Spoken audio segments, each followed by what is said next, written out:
Voltamos com o Folha no Ar, primeira edição, oferecimento Clínica Proteus e Laboratórios Plínio Bacelar. Estamos com a Luísa Abreu Barbosa, Arnaldo Neto, temos aqui o nosso apoio de TI, toda a estrutura para levar a vocês imagens através da internet. E temos aqui o nosso papo com o juiz coordenador do Fórum de Campos, Heitor Campinho. Vamos continuar o nosso papo então. Heitor, acho que a gente adotou aqui uma tática errada aqui nessa entrevista. A gente começou no local, foi para o Nacional, vamos ter que voltar para o local, logicamente, que somos um programa de rádio regional, né? Então temos que priorizar a região. Mas antes de esgotar o Nacional, que é uma coisa que me parece assim, porque é inevitável, vocês, a magistratura, vocês alcançaram um papel na sociedade brasileira que talvez vocês não quisessem, não tivessem preparados para assumir, mas a história, ninguém manda nela, a história tem engrenagens próprias, né? E desde a Lava Jato, sem sombra de dúvida, vocês assumiram o papel de protagonismo com o discreto da classe política, legislativo e executivo, dois poderes em crise. É natural que o terceiro, nesse equilíbrio, da repartição dos poderes, ele assume um papel de protagonista. Agora, quer dizer, você quando você está ali em crise, teve impeachment de presidente, depois um presidente que assumiu, um vice, chegou a ser preso também, né? Você tem um presidente eleito, aí abre crise com o Congresso para troca de farpas, para aprovar reformas necessárias ao país.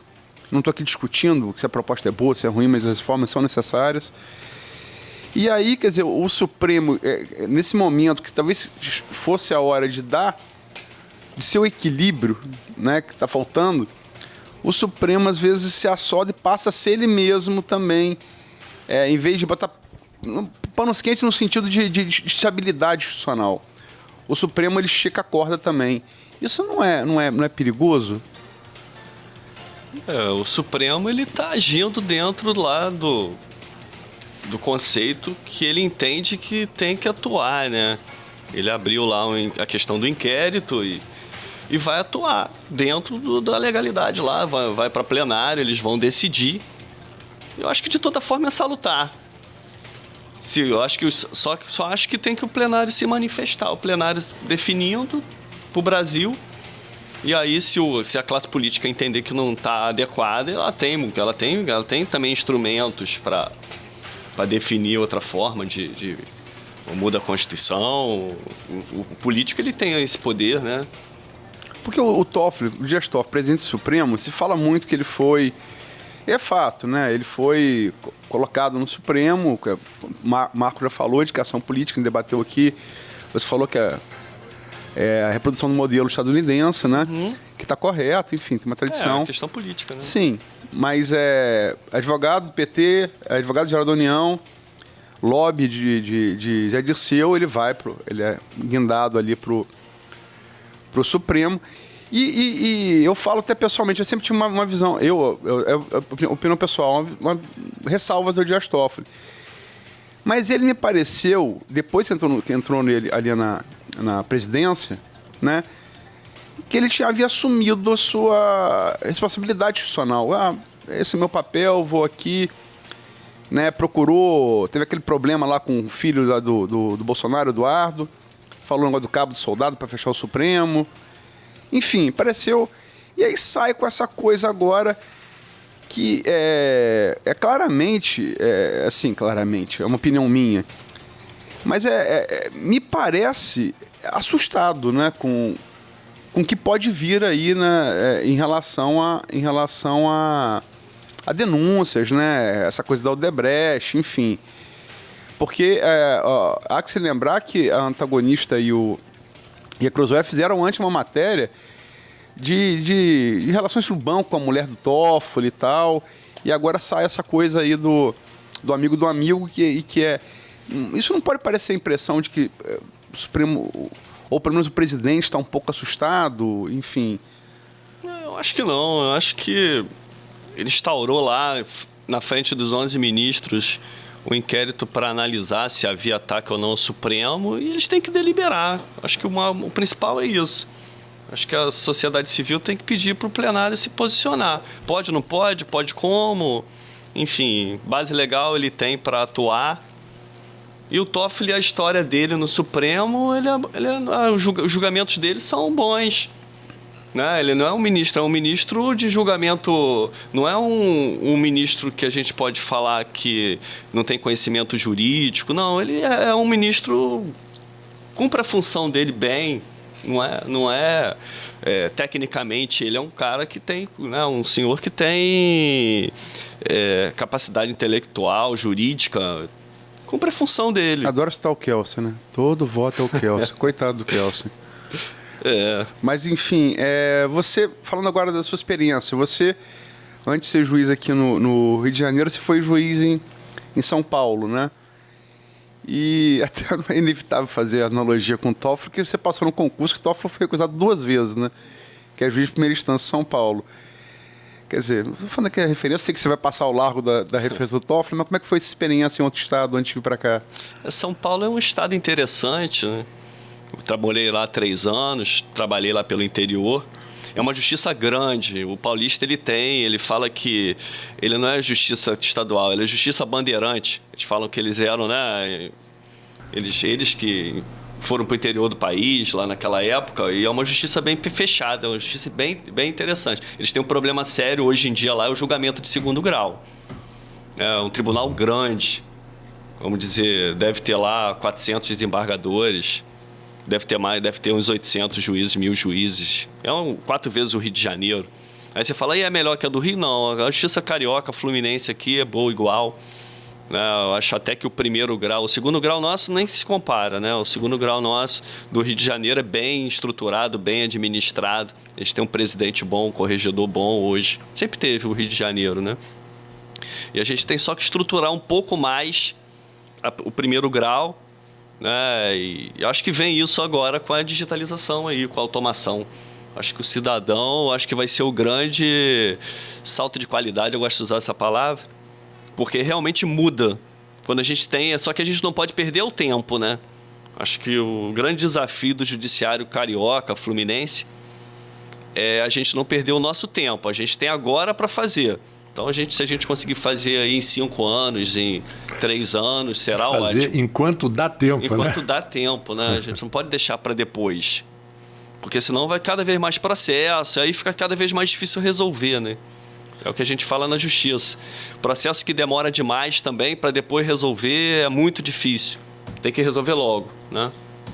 Heitor, agora há pouco você citou aí mudanças políticas, né? E a gente tem que destacar, no nosso caso aqui do Rio de Janeiro, hoje nós temos um ex-juiz como governador, um fenômeno eleitoral, diga-se de passagem, né? A gente sempre registra isso aqui, um crescimento absurdo na última semana. Ex-juiz-ministro?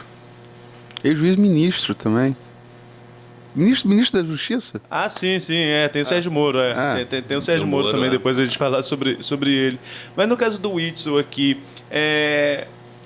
para a área judicial, o Whitson, pelo menos eu não acompanhei nenhum posicionamento dele, a não ser uma questão que ele acha que para resolver a situação das varas penais do Estado, precisa construir mais presídios. E é uma posição que ele fala, construção de presídios verticais, já falou tem navios, né, para colocar presos. Falou tem tiro na cabecinha, daí você tira. É verdade. Mas essa questão da solução das varas penais, tem a questão da superlotação carcerária, realmente é nesse caminho que o governador defende, na sua opinião, a construção de mais presídios para resolver isso? Pelos dados, eu não tenho os dados, né? É difícil se posicionar sem dados. Mas a população carcerária do Rio é grande e a violência do Rio, realmente a gente vive uma guerra civil lá, né? Se o Brasil fosse realmente uma federação, talvez a lei no Rio de Janeiro seria a mais dura do estado, se cada estado tivesse seu código penal, né? Porque hoje você entra na cidade do Rio, por qualquer lugar, ali o risco de assalto, de homicídio e de roubo e com alta violência é sério. Então, esse discurso dele de lei e ordem é um discurso que, primeiro, agrada muita gente. E, segundo, que reflete um pouco da realidade do Rio de Janeiro. né? Ele se posicionou assim, pelas estatísticas, aí a gente vai para um pouco, eu converso muito com o pessoal do Ministério Público, né? A gente sempre tem contato rotineiro, todo dia, cotidiano. Enfim, realmente no Rio de Janeiro falta vaga. Né? Agora, se é verdade ou não, realmente eu não trabalho nessa área, né? Na área criminal, mas já ouvi falar, né? É mais por ouvir falar, não tem com dado concreto. Que seria um caminho. Agora, qual caminho também? É só encarcerar? O que a gente quer para a nossa sociedade? É um grande debate, mais filosófico do que de solução, vamos dizer assim, né? É filosófico e empírico, né? O próprio Heleno, quando me lembro da entrevista dele no primeiro dia do governo Bolsonaro, que ele, um general que se espera que seja alinhador, que ele falou: as prisões brasileiras são coisas medievais, né? Acho que basta você... Acho que qualquer um que veja uma foto aqui de um presídio, você não precisa nem ir lá. Na foto você vê, a superlotação é evidente, né? Mas, enfim, eu quero aproveitar o gancho de Arnaldo. E essa relação, desde a posse do Bolsonaro, quer dizer, vão no mesmo jatinho, Marcelo Bredas e o Witzel vão juntos à posse de Bolsonaro. E está se falando muito agora, né, essa relação. E o Witzel na campanha, inclusive eu fiz essa pergunta a ele na entrevista que a Folha da Manhã fez com ele. Eu pergunto a ele, assim, diretamente, se a eventual eleição dele, na época ele nem se cogitava isso, mas se a eventual eleição dele significaria trazer a Lava Jato da função executiva à Lava Jato. E ele afirma que sim, que era isso mesmo que ele estava pretendendo. Eu não esperava, para ser sincero, que ele vencesse essa eleição quando eu fiz a pergunta. Mas ele venceu. E a aproximação dele com o principal nome da Lava Jato, do Rio, hoje talvez do país, com a ida de Moro para o Ministério da Justiça e Segurança, é o Bredas. Não é uma relação, enfim... estranha. Acho que não, eles são amigos, né? A história que eu ouvi falar assim também, vejo pela imprensa, eles são amigos, eles se conheceram no trabalho, né? O Bretas é um juiz que está à frente de grandes processos lá da Justiça Federal e está julgando o Cabral, enfim, a política fluminense está toda lá na Justiça Federal e no TRF-2, que é bom, que é um tribunal sério, né? Sempre foi, duro. E a função do Witzel, ele tem, eu acho que a grande dificuldade, eu não me preocupo muito com a questão da Lava Jato, não, porque a Lava Jato é um natural, né? No seguinte sentido, a seriedade tem que valer para o governo e tudo. A questão é a questão administrativa, ele tem que ter, né? Não sei se ele tem, especialização para governar, né? O juiz ele não é treinado para governar, ele deve ter se qualificado, né? Se perguntar ao judiciário se ele é bom de administração, poucos são, né?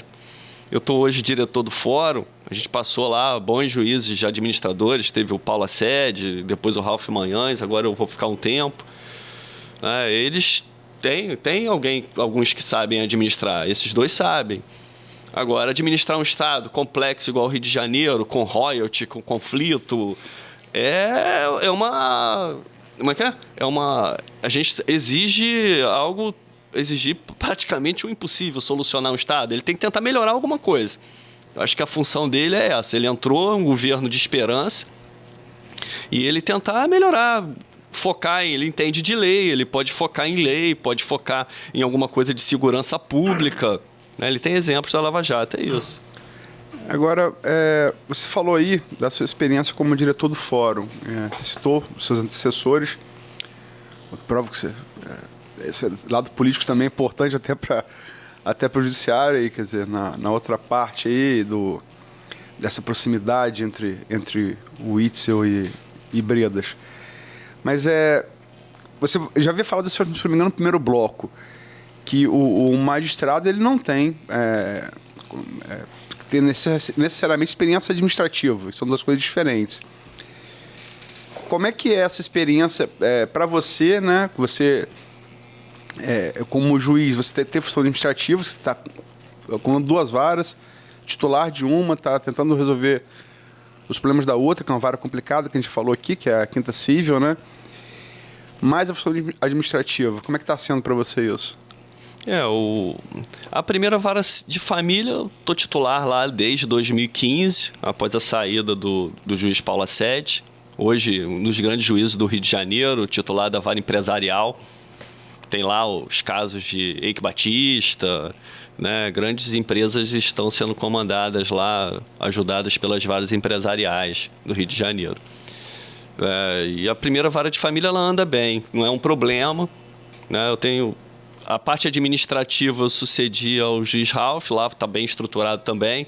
As pessoas, o nível dos servidores do tribunal é muito bom, né? O nível é muito bom, então as coisas andam normalmente, não tem grandes problemas. E o juiz diretor do fórum, na verdade, ele é um administrador do fórum, né? Ele faz o contato com a sociedade civil, mas a função principal dele é organizar lá servidor, limpeza, a estrutura do prédio.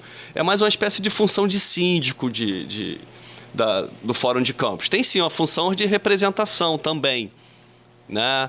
Ele representa lá, é um longa-manos que a gente fala do presidente do tribunal, que hoje é o desembargador Cláudio Tavares de Mello. E vai se fazendo, é interessante. Já a Quinta Civil é um problema que todo mundo sabe, né? A Corregedoria veio aí para tentar ajudar a solucionar. Eu acho que até o final do ano vai estar bem melhor, né? Vai vir juiz titular. Enquanto eu estiver lá à frente, os advogados lá podem ter certeza que vai ter empenho meu e de toda a equipe lá. Os servidores são muito bons. Dá para melhoria lá, atender melhor o público, enfim. Eu falo em relação especificamente à parte administrativa, porque eu te digo minha experiência como diretor de redação. Se fosse só pauta, escrever, titular, seria ótimo. Mas tem que ver motorista, fotógrafo, não sei. Isso é muito chato. É muito esforço para produção nenhuma. Você tem só que ficar, né, ali amarrando as coisas. E é muito desgastante, é muito chato. Eu digo que para mim a experiência administrativa é muito cansativa. Imagino que deva ser para você também, ou para qualquer pessoa que tenha... Lá no fórum as coisas andam bem, porque é bem seccionado, é bem separado, né? A gente tem o setor policial, que é o policial Barcelos, ele organiza a parte de segurança. Tem a parte administrativa, que são os terceirizados, tem também um gestor, e tem lá a pessoa do problema que resolve mesmo, é a diretora, são duas, a Fabiana e a Suzana. São servidoras do tribunal que tem lá essa expertise. Então, vem para mim para solucionar algum problema muito sério. O dia a dia mesmo anda sozinho, né? É uma coisa que a gente aprende. Já estaria no piloto automático. Já está no piloto automático. Eu peguei uma coisa bem no piloto automático, né? Porque uma coisa que o Marco até citou, que é a entrevista com Fátima Castro, que a gente falando sobre a questão do Serra, no Ministério do Fernando Henrique, que não foi um médico e foi considerado até hoje como um dos grandes ministros de saúde da história do mundo, né? Porque ele quebrou a patente do AZT e distribuiu de graça para a população, né? E criou a lei dos genéricos. Sim, e era um cara não médico que foi um grande ministro da saúde. Quer dizer, no caso eu falo de formação, porque se fala muito... A gente entrevistou também, vai entrevistar médicos aqui, pessoas da área de saúde, tem Macou amanhã, que você não precisa ser médico para você ser um grande diretor de hospital. A gente tem o cara tem sempre que ser médico. Ser um grande gestor. Um grande gestor, exatamente. Daí essa analogia, quer dizer, a magistratura com a administração. Existem casos em que a direção do fórum seja feita por um gestor sem formação ou não? Não, é possível? Culturalmente aqui, do Tribunal de Justiça, é possível, né? Mas no Tribunal de Justiça são juízes mesmos que assumem essa função. Tem que ser ou não? Tem que ser. Então não cultural, é possível. Né? Não, é possível, mas não há vedação. Não se faz, mas não há vedação. Geralmente, né, eu acho que um fórum que deve ser dificílimo de governar, né, de administrar, deve ser o Fórum do Rio. Aquele lá, o diretor do fórum de lá, realmente ali, pelo volume de gente que passa, 10 mil pessoas por dia, é uma coisa enorme lá. Lá deve ser bem complicado. E deixa eu fazer uma pergunta que também é local. O Juizado Especial de Fazenda Pública, que é um pleito aí também dos advogados. Como é que você vê isso? É possível que saia? É uma coisa distante ainda? Quer dizer, porque desafogaria as varas cíveis, né? Também. Todos os juízes de campo são favoráveis a esse pleito. A gente já postulou, ao tribunal e não conseguiu. É uma nova... O juiz aqui, eu acho que eu posso falar pelos colegas sobre essa questão. Eu acho que podia ter uma união aí, juízes, promotores, advogados, para buscar isso no tribunal. Né? Niterói tem esse juizado fazendário. Campos seria ótimo. Até porque o grande problema das varas cíveis, aí voltando para o problema da cidade, que são as varas cíveis, é a questão relativa aos remédios da prefeitura, né? Onde o juiz hoje virou um secretário de saúde. Ele fica distribuindo de remédio, bloqueando dinheiro público, né? Atendendo a população, claro. Mas essa função não é do judiciário, essa função é do secretário de saúde. Né? Ele tem que se organizar, ele tem... isso qualquer secretário... Estou falando genericamente, o secretário do Rio de Janeiro, de Campos, de qualquer cidade. Eles têm que se organizar para que tudo passe por lá. A dúvida que tem que vir para a justiça e não o inverso. Não se tem remédio e vai à justiça. Não, tem que ter o remédio garantido pelo SUS. Por que não tem? Tem que ter um debate sobre o Estado, o município e a União. O que não pode é o que acontece no Brasil, né? O cobertor curto. Não tem remédio, vai para a justiça para garantir um direito que já é do cidadão. Então, isso aí é que eu acho que a gente tem que mudar. Isso atrapalha o trabalho de todo mundo, tanto do judiciário quanto do executivo, né? E o atendimento da população também não chega a ser adequado. Porque quem trabalha em gestão de saúde também sempre fala isso. Muitas vezes, tipo assim, a pessoa precisa do remédio para um paciente.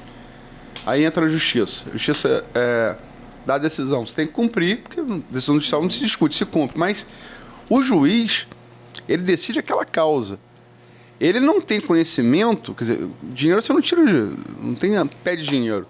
Você tira o dinheiro de algum lugar que estava contingenciado, de repente, uma coisa mais emergencial do que aquela. Quer dizer, que ele avalia, pelo menos como médico, como gestor, que seja mais... E aí vem decisão e quebra todo esse planejamento do executivo. Como é que você vê isso? Você que está na...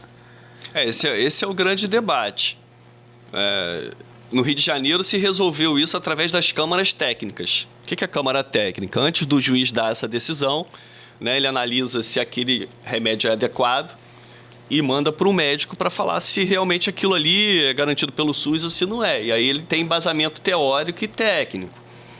Né? Isso existe na capital. Em Campos existe agora a câmara técnica também da prefeitura. Mas pelo que eu verifiquei aí, né, os ouvintes podem esclarecer melhor, quem é dessa área, mas isso só atende às ações da defensoria e não de advogados que postulam esse remédio. Agora, esse é o problema que você tocou aí, essa é a questão.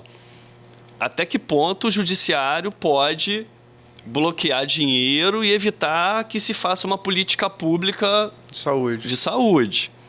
Né? Por outro lado... determinar como seja feita, né? Por outro lado...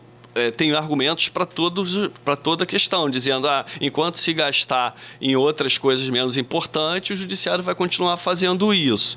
Aí a gente chega a perguntar, o que é coisa importante? É ponte, é escola? Conceito, né? O conceito é uma coisa difícil de definir.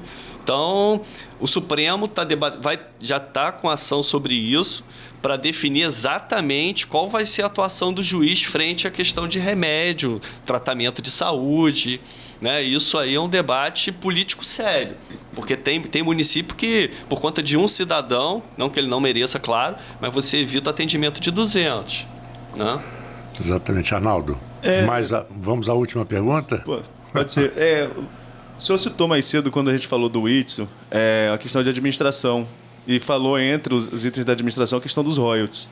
Sei que eu vou fazer uma pergunta que dificilmente vai poder ser respondida, mas tem uma discussão aí que está pautada no Supremo Tribunal Federal sobre a redistribuição dos royalties como uma ação direta de inconstitucionalidade.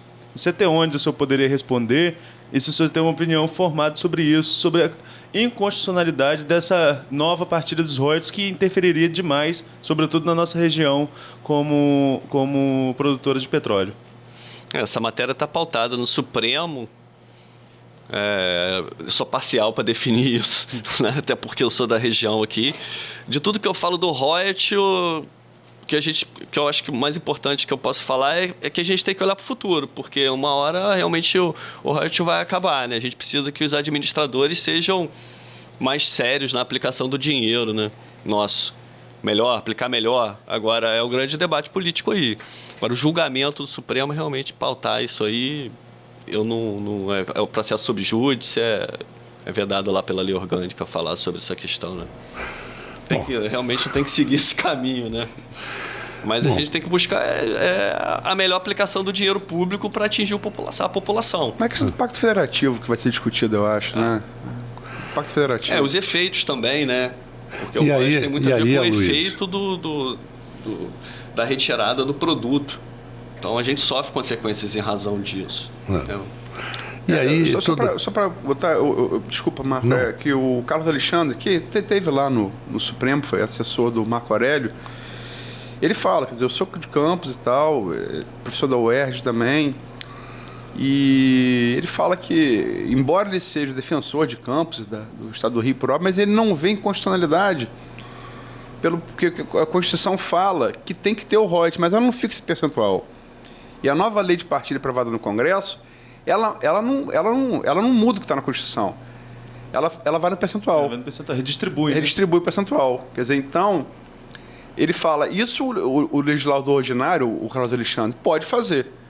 Ele não pode mudar interferir na Constituição, mas o percentual não está na Constituição. Que é o que vai ser...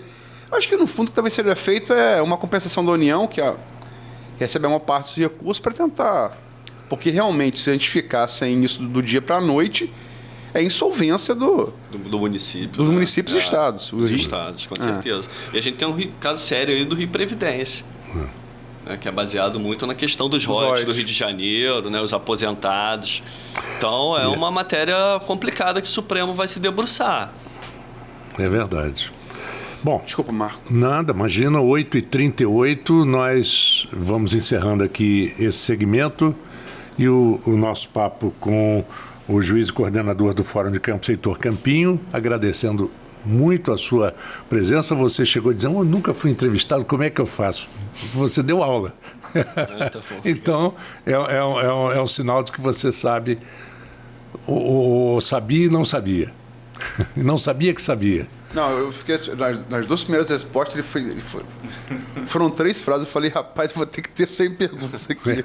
Eu fiquei assustado, mas aí depois foi ótimo. Isso parabéns. Para um entrevistador, a pior coisa é um entrevistado que fala pouco. Ou aquele que fala demais e que não... Não, porque política aqui também tem isso. Você faz uma pergunta, se deixar, você faz uma pergunta, o cara fala os 3 blocos na resposta. Você sai para tomar o café e deixa ele com o microfone aberto. Muito obrigado, Heitor, pela sua presença. As portas dos estúdios da Folha FM estão sempre abertas. Tudo que você precisar divulgar e informar a todos nós. Eu queria agradecer também a oportunidade, o Arnaldo, o Marco Antônio, o pessoal de apoio, a Luiz, né, dizendo ainda uma coisa interessante que pode ser divulgada aqui. O tribunal hoje ele tem o que a gente chama de ouvidoria, né, que o advogado ele usa muito, tanto para pedir apoio ou para fazer críticas, mas o atendimento é satisfatório. Né? Então, todo mundo que quiser alguma informação, que buscar alguma ajuda, né, porque na vida todo mundo precisa de ajuda, que é uma solução para a sua vida, que tem seu processo, a ouvidoria é um caminho.